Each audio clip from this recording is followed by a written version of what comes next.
La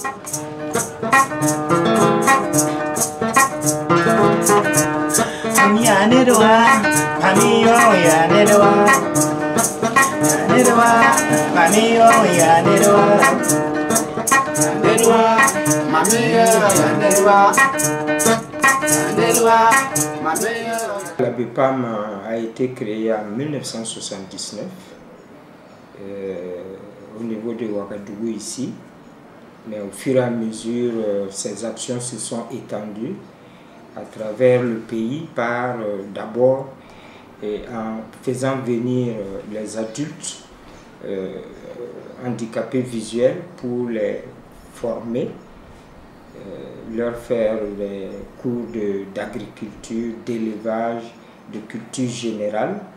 Ils faisaient cela ici à Ouagadougou. Et après leur formation, la BEPAM les installait dans leur communauté pour un peu vivre avec la communauté, essayer de mettre en pratique ce qu'ils ont appris ici. Et cela se faisait au village Nongtaba. Et maintenant, en 1987, nous avons trouvé nécessaire, du moins la BEPAM a jugé nécessaire, de s'occuper des enfants parce qu'il n'y avait aucune structure de prise en charge scolaire des enfants. Les enfants ne pouvaient pas aller à l'école, alors que les dirigeants d'antan avaient compris qu'il fallait commencer avec les petits pour mieux réussir l'intégration dans la société. Donc l'école a été créée en 1987, qui a un peu évolué jusqu'aux 30 ans que nous venons de fêter. Aujourd'hui, elle compte 152 élèves dans 10 classes. Et les classes sont le CP1 au CM2, le cycle primaire. Nous avons le préscolaire, la petite, la moyenne section, la grande section qui sert de classe d'observation. Et nous avons 2 classes de réadaptation pour élèves et puis pour adultes. Les activités, c'est des activités scolaires.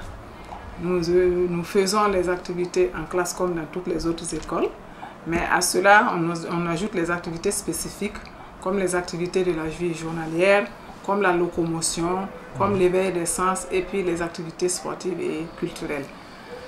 Maintenant, ces enfants, la majorité de ces enfants viennent de partout, de toutes les régions de Burkina, et parce qu'il n'y a pas d'école à côté.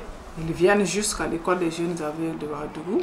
Ils n'ont pas de famille à côté non plus, donc ils vivent en famille d'accueil. Et cette année, nous avons plus de 80 enfants qui sont dans des familles d'accueil. Et ces enfants sont dans les familles parce qu'ils reçoivent un soutien. Leurs parents ne peuvent pas payer ces frais et ce sont des parrainages qui leur permettent d'aller en famille d'accueil. Et ces parrainages, on les reçoit de la BEPAM Belgique, qui est une grande association qui nous soutient depuis des années, depuis le début des activités de l'école jusqu'à maintenant. Et ces parrainages permettent à l'enfant de payer la pension de la famille d'accueil. Ce n'est pas un grand montant, mais ça permet à la famille de lui trouver un peu de savon et puis un petit déjeuner. Aussi, ce parrainage permet à l'enfant de se soigner. Quand il tombe malade, il vit en famille d'accueil, nous ne pouvons pas demander aux parents d'accueil de payer ses ordonnances. Donc, c'est avec ce parrainage que nous payons les ordonnances de ces enfants. Et comme tous les enfants passent la journée à l'école, ils ne peuvent pas rentrer à midi, il y a une cantine qui est ouverte. Alors, donc, tous les jours, il y a un goûter qui est donné aux enfants qui sont dans le site de l'école ici. Ils reçoivent un goûter à 10 h pendant la récréation. Et aussi, à midi, ils ont un repas chaud. Alors, ça nous permet aussi de suivre un peu l'alimentation des enfants, parce que dans les familles, nous ne savons pas ce qu'ils mangent. Donc, une fois qu'ils arrivent à avoir un bon repas à midi, ils rentrent le soir.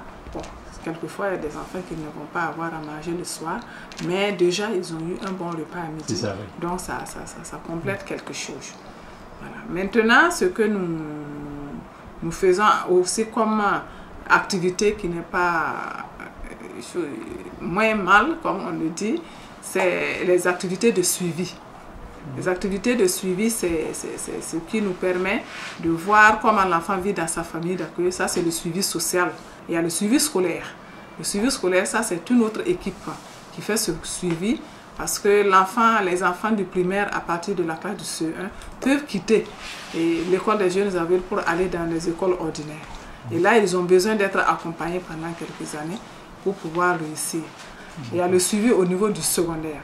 Au niveau du secondaire, ce sont des enfants parce que l'école n'a pas le cycle secondaire, n'a pas le poste primaire ni le secondaire. Donc, une fois que l'enfant arrive à avoir son CEP, il quitte ce cadre-là pour aller en milieu ordinaire. Alors, donc, il reçoit un accompagnement de l'équipe de suivi. Et cette équipe va dans les établissements pour voir si l'enfant a un devoir. On prend son devoir, on revient, on fait la traduction en braille et on va déposer. Il compose, on va le prendre sa copie et on fait le décodage avec un stylo et le professeur corrige. La décentralisation concernait aller vers l'enseignement catholique parce que la BEPAM n'avait pas le moyen de gérer des écoles comme Ejia Ouaga. C'était assez lourd en matière d'infrastructure et d'équipement et d'enseignants. L'enseignement catholique a accepté partager le projet avec la BEPAM. Donc ainsi, avec l'enseignement catholique, nous avons développé l'éducation inclusive dans 6 écoles. Des écoles qui sont des chefs-lieux de région ou de province.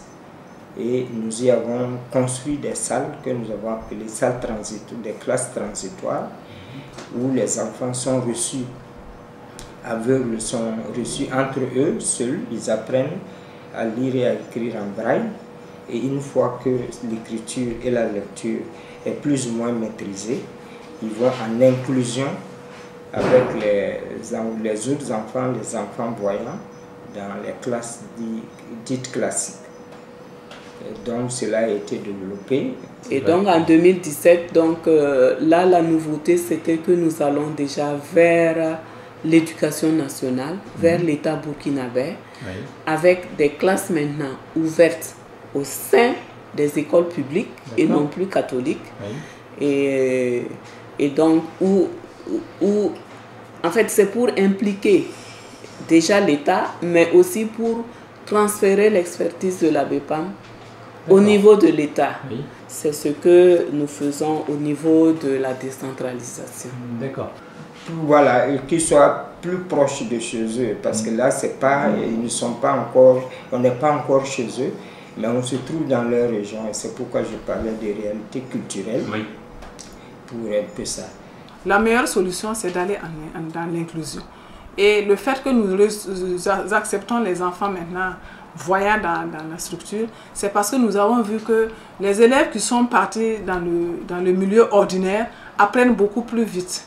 Ils apprennent beaucoup de choses là-bas, plus que ceux qui sont restés ici sur place, entre eux, parce qu'ils n'ont pas d'amis qui viennent de l'extérieur. Donc l'État va toujours nous accompagner, parce que nous allons aussi dans le sens des objectifs de l'éducation inclusive que l'État a tracé. Si l'enfant pouvait être scolarisé chez lui, bon, il serait chez ses parents, mais comme il doit se déplacer pour aller dans un centre spécialisé qui peut, du moins c'est un centre qui a la spécificité pour le prendre en charge. Et bon, quand il arrive là-bas, il doit faire 2 ans, 3 ans. Forcément, il faut qu'il loge quelque part. Bien sûr. Et nous n'avons pas voulu d'internat, parce que là aussi, ça demande des frais pour faire fonctionner l'internat. Et ça peut avoir des revers si ce n'est pas bien encadré. Et aussi, ça isole l'enfant de la communauté, parce qu'ils seront entre eux, enfants aveugles, pas mêlés aux autres, alors qu'il faut qu'ils commencent leur inclusion déjà en bas âge. Voilà, donc c'est un peu la difficulté de cette éducation. Donc il y a tout un appui derrière. Il faut un maître de suivi itinérant, bien sûr, avec une moto, avec du carburant qui doit aller faire ce suivi. Mais nous sommes convaincus que c'est vraiment la finalité de cette scolarisation-là, pouvoir replacer l'enfant dans son cadre familial. Surtout quand il est jeune. Et maintenant, quand il sera au lycée, la famille fera comment? Mais nous l'accompagnons pédagogiquement. Oui. Il y a des suivis pour cet enfant. 2 fois par semaine, l'enseignant va, il suit l'enseignant, il suit l'élève, mais il suit l'enseignant de la classe. Oui. L'enseignant des classes aussi est formé, son adjoint est formé, nous les formons.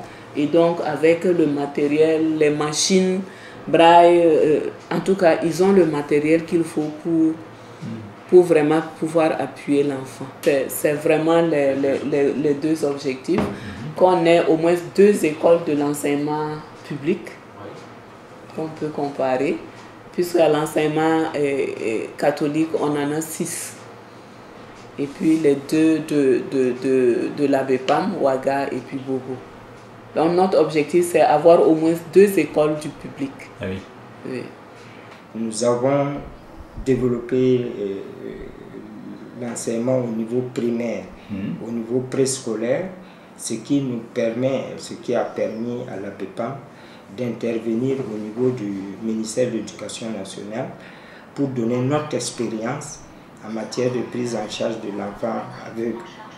Donc ils se sont basés un peu sur notre expérience pour monter la stratégie d'éducation inclusive en ce qui concerne l'enfant aveugle. Mais au niveau secondaire, donc les classes de collège, et nous n'avons pas la maîtrise de ce volet. Parce que nos enfants vont dans les lycées, dans les collèges du quartier, oui. Mais ce n'est pas du personnel qui est enfin géré par nous. Donc ils font ce qu'ils peuvent. Donc l'idée c'était qu'on fasse un lycée, nous-mêmes développer l'enseignement secondaire.